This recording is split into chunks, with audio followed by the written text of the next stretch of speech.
And now let's add a footer, the final piece. The footer is basically going to basically add something like this footer.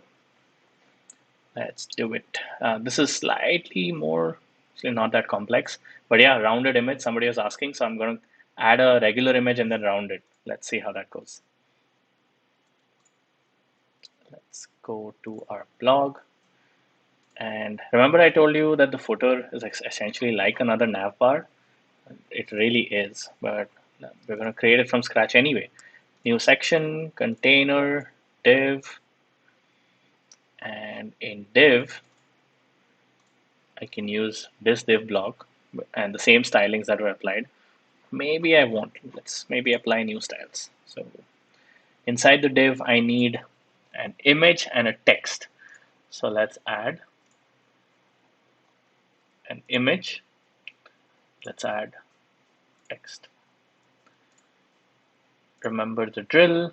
These are styled by default on top of each other, but I want them to be side by side. So I select this.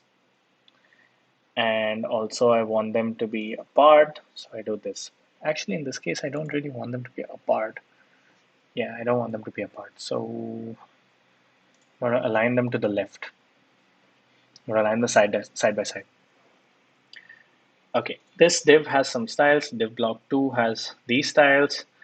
I actually want to take the same styles and I just want to modify them slightly. Like the paddings, I'll maybe use different ones or maybe the same ones actually. So let's go for div block 2. All right, we have the same styles.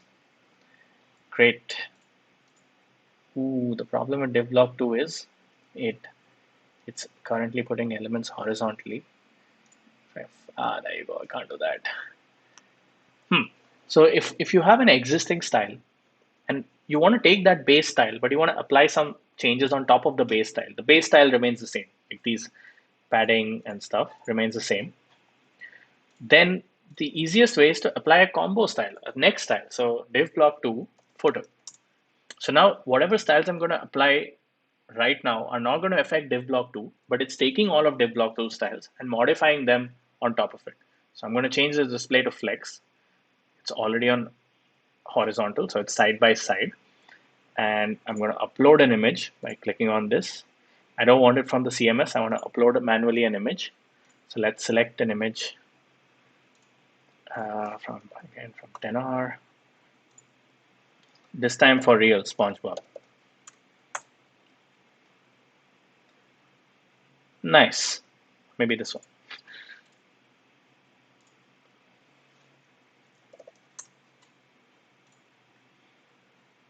Upload sponge. All right. As you can see, this image is quite big. I want to give it some size restrictions. So I'm going to set the width of it. I'm going to say the width is 80, not 80, 160px. There you go. So it'll try to constrain the width without constraining the height. Now, if I add a height also, okay, it loses the aspect ratio. But if I only set one of these constraints, then it maintains the aspect ratio. So in this case, this is good enough. And somebody wanted it to be round. So, sorry, not somebody, I just don't recall your exact name. This image is not being able to highlight that it's round, but do you see it? See, the hands are visible. You put 100%, it became a circle. Maybe a different image is going to show it to you better. That looks weird, but why not? Yeah, let's do this.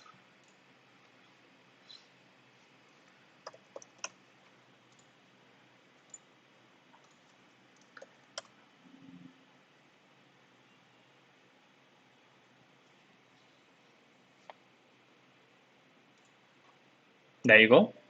Radius. If I remove the radius, it's a square. You can put it as 0 also. If I put 100, so circle. Now this is a text, and I basically want a text like this. Hey, I'm Preetham. You can find me elsewhere. So let me just copy paste this for now. Cool. Doesn't look that pretty yet. What's the problem? This and this is exactly side by side. I need to add some space to it. So I'm going to say that, hey, I'm going to put this inside a div, the image, and I'm going to add some space.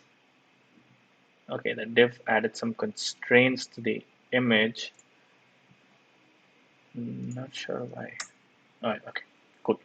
Uh, I got it. I'll explain that to you in a bit.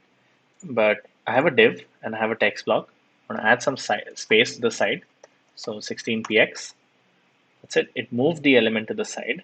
It tried to push it away, but even this one is constrained. It cannot move further beyond this, so it just moved elements to the next line. Now this one itself, let's make it 16, 24, 1A, 1A, 1A.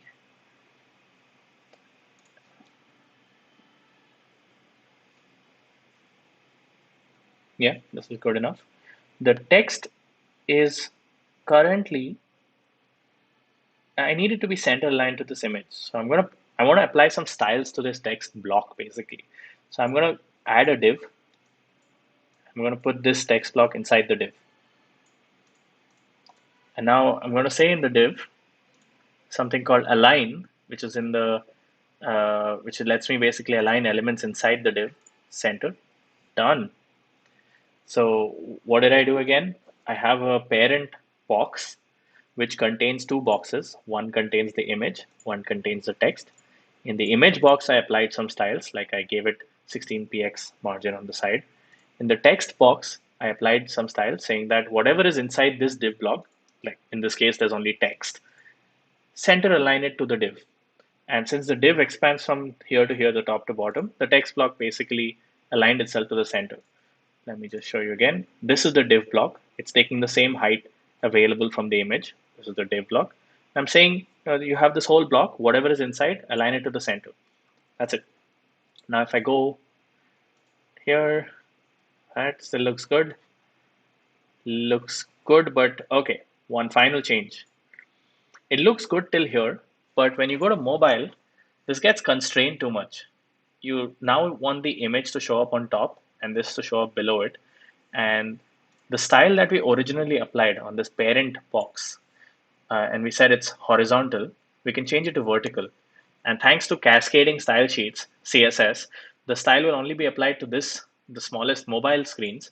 On the earlier screens, the same previous style of horizontal alignment remains. So let's go here. Now, when I do this, I want all the elements within it to be center aligned. So I'm going to select align and center. And also, I don't need this right margin anymore because it's vertically aligned. So I'm going to make it 0.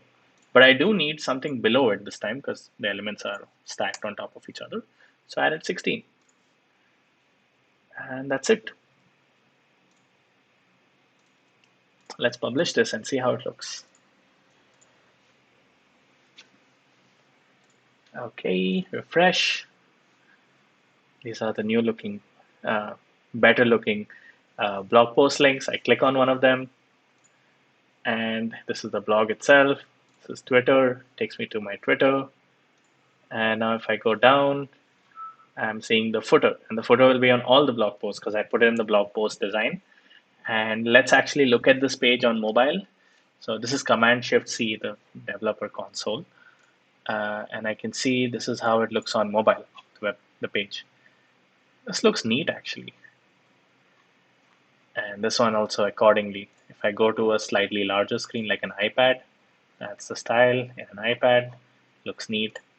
And I go back to desktop, looks exactly like it was. Okay, I think this is the end of it, unless there is something else I missed in the curriculum. Publishing your first blog post, connecting to CMS, everything is done.